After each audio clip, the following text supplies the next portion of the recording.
Hello and welcome back to my channel. This is my UCL Fantasy Quarterfinals League 2, that is match day 10 team selection video. But there are some changes to the structure of the video. Today we are going to talk in deep about how or what players we should consider, which teams have a chance of progressing. And so without further ado, let's just get right into it. So as you can see on the screen, quarterfinals leg 2, important points are we are gonna have 3 free transfers this match day, and for the semi-final stage we're gonna have 5 free transfers. So important thing is target the teams and the players who are gonna progress to the next stage, that is the final stage. And in the last match day I got an absolute great green arrow of 1k, and my rank right now is around 1.2k, and I got 60 points. We'll be talking about my team later. So Atletico Madrid versus Dortmund in the first leg ended up 2-1 to Atletico at home, and now they go away at Dortmund. So I still believe that Atletico will qualify for the next round. So I think owning Atletico Madrid players or transferring out for Arsenal players for Atletico Madrid or even Bayern Munich players, I think is a good move, because I think Bayern too will qualify for the next stage as they are playing in the Allianz Arena. Arsenal couldn't beat them at home, and I think at Allianz Arena Bayern will have the upper hand, especially if their players get back fit. Even though Arsenal have been in a rich vein of form, and Bayern did win against I think their Bundesliga match against Cologne, who are in the relegation zone.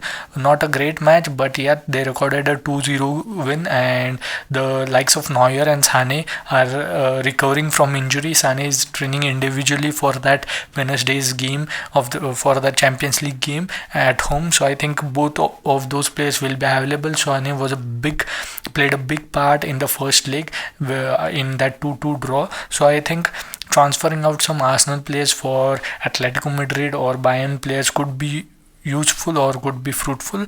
Then the two other games, that is PSG versus Barcelona and Man City versus Real Madrid, can go either way. I think Barcelona are still the favorites, I think, but the likes of Mbappe and Dembele could be the differentials that you can have in your team, and also the captaincy choices for day 1 of match day 10. So I think you should stick by Mbappe if you have him, as I still think he's the best captaincy choice for day 1, along with I think Griezmann, who plays at Dortmund. Again, he did get some attacking returns in leg 1, I think, but still I think Mbappe is the best choice for captaincy. Then talking about Man City and Real Madrid, I think you should hold on to their assets. Even if you own Haaland, transferring him out for Mbappe doesn't mean much at this stage.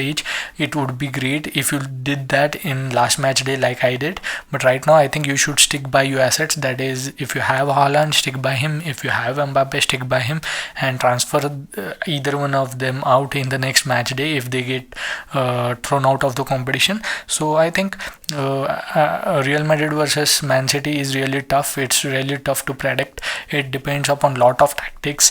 Pep Guardiola played it right by benching De Bruyne in the first game, because you can't carry two passengers at the same time without position, that is out of position against the quality of Real Madrid. But Real Madrid are also carrying one passenger in position, that is Bellingham. He's absolutely of no use against the technical players like that. Man City have hard working players, the likes of Bernardo Silva, Foden, and others who just ran naked.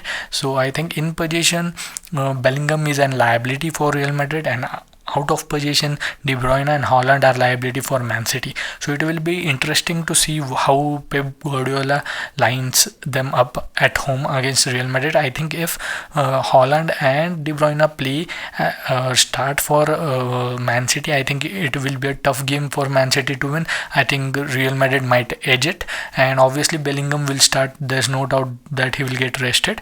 It's okay if you get one carrier, that is one technically weak player in position. If you have a well-round, technically good players around him. That is the likes of Cruz, Modric, Valverde, Carvajal. I think Rodrigo is good in position. Vinicius, if he doesn't want to play counter-attacking football, is also good in position. So I think they have got a good, well-round team. Chamini, Camavinga, who can play good position football if they want to. So I don't think that Bellingham will be benched. But if Pep does the mistake of playing Holland and De Bruyne together, I think it will cost City, unless he made some other changes to the team and sets it up really good out of position. That is, they won't get counter attacked by the likes of Vinicius and Rodrigo, as they don't have Walker, that pace, who can counter the Vinicius and Rodrigo's pace. So I think it's gonna be a great tactical battle. So I won't bring in any conclusions. Nobody are my favorites at this stage. Things might change after we get the lineups, but right now I think you should hold on to their assets. So having said that, let's just take a look at how my team performed in match day 9, that is first leg. So bringing in Donnarumma was a mistake. I was right about the clean sheet thing. I think the 3 goals that PSG conceded are mainly cause of Donnarumma's mistake. I just forgot how shit Donnarumma has been in the Champions League previously for PSG. He let in first 2 goals are, I think, mistakes of Donnarumma, and third is just from a set piece. So I think Donnarumma was at fault, and it was a pricey mistake for me to go for him. Then in the defense, I went with Molina, Hernandez and Maatsen, and Saliba and Carvajal were on the bench. I think the defensive line will be unchanged for me. I think only Molina gave an attacking return, and rest all were like 1 or 2 pointers. Then in midfield, I played my master stroke by taking out Saka and bringing in Valverde, and also keeping Odegaard, who gave 5 points. Valverde gave 9 points. Foden was my star performer with 11 points, and another disappointing performance from Bellingham with just, I think, 2 points. So probably gonna stick with most of my midfield here, might change 1 or 2. And up front I had obviously Mbappe, Vinicius and Kane. As I said, Kane was definitely gonna score against Arsenal away from home, that is at Arsenal's home, and he did. And I was right on captaining Vinicius Junior and not changing my captaincy to Mbappe, because Barcelona's lineup was really good. Starting 11 was really good. So I think I made all the right choices last match day except Donnarumma. So I need to rectify that one mistake. I did get a great green arrow of more than 1k, and my rank right now I think is 116. My overall points are 655. So let's just take a look at my transfer plans right now. So nothing here is concrete right now. I am looking to downgrade Donnarumma, as I would have funds to invest them in the outfield players. So only 2 keepers that come to mind obviously are Lunin and Ortega. You can go for Dortmund goalkeeper, as he's also cheap, but I think Atletico Madrid's are favorites. So then I would have to again transfer a goalkeeper in the next match day, because I only play with 1 goalkeeper, which gives me more bank balance to invest in the outfield players, as I don't think any of these teams is capable of keeping a clean sheet. So I'm only going with 1 goalkeeper, as I said earlier. So I'm looking to downgrade Donnarumma to Lunin or Ortega. So in the Premier League at the weekend, Man City played Luton and Ederson started. So Ortega is not guaranteed a starting spot in the Champions League fixture, so I think it's probably gonna be Lunin. He's priced at, I think, 4.7 or 4.8 million, which gives me more than around 1.3 million in my bank. And so talking about Zaire Emery, I think PSG won't qualify for the next stages, and Barcelona are the favorites. And if you take a look at the options that we have got, I think Pedri and Kimmich are one of the best to replace him, as they offer more going forward and get some attacking returns. And I think at Barcelona away from home will be a tough game for PSG, and also for Zaire Emery, who has just returned from injury and played some minutes in the first leg. I think are chances that he will start this one, but I do think if I downgrade Donnarumma to Lunin, I think I have enough money to upgrade Zaire Emery to any of Pedri or Kimmich. And the next can be Odegaard to Sane or Musiala or I think Sancho. So all three are options for me right now. Sancho will be a short-term move, whereas Sane or Musiala would be long-term move. I think Bayern are favorites for me to qualify for the next round. So I could do those moves, or I could still keep Odegaard as a second Arsenal option in my team if they qualify by chance. But I think right now these are my three transfer priorities. So if I make those, this is how my team will look.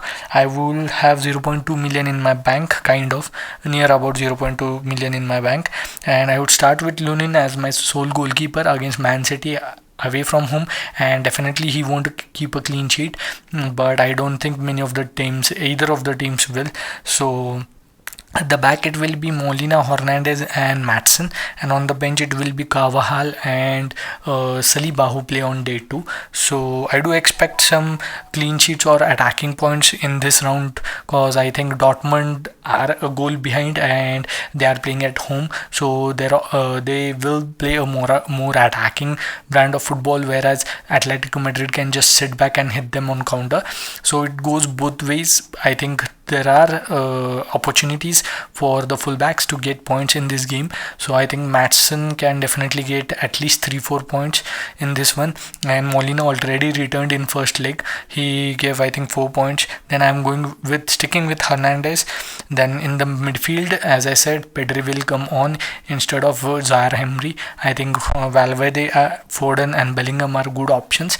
I could have transferred out Bellingham. I don't think he will be much of help. He might grab an attacking return, but overall, as a overall footballing game, I don't think he will be much of use for Real Madrid. But still, he's just owned by loads of managers, so I don't think transferring him out will be a good decision. So I'm keeping him and bringing in Pedri in place of Zaire Emery, and I hope he gets some attacking returns in this one. And if Barcelona progress, I would have that one Barcelona player already in my team. Then up front, obviously I'm sticking with Mbappe, Kane and Vinicius Jr. On day 1, as I said, Mbappe will be my cap, and if he doesn't return, then there will be choice between the two, that is Kane and Vinicius Jr. I need to get my captaincy right, as I don't own Haaland, who might be owned by loads of managers and who might get an attacking return at home against Real Madrid. So I need to get my captaincy right. I probably am gonna go with Kane for the day 2 captaincy right now. I'm thinking of Kane. I think he still will be favorite. So yeah, let's see on the deadline day. I'll be doing a deadline stream as I did last time around, and I hope you all will be there. And so do let me know what you guys think of this in the comment section below. And if you haven't subscribed yet, please do, and also check us on Instagram at FPL Football Fanatic, and I'll see you in the deadline stream. Good luck for quarterfinals, that is match day 10.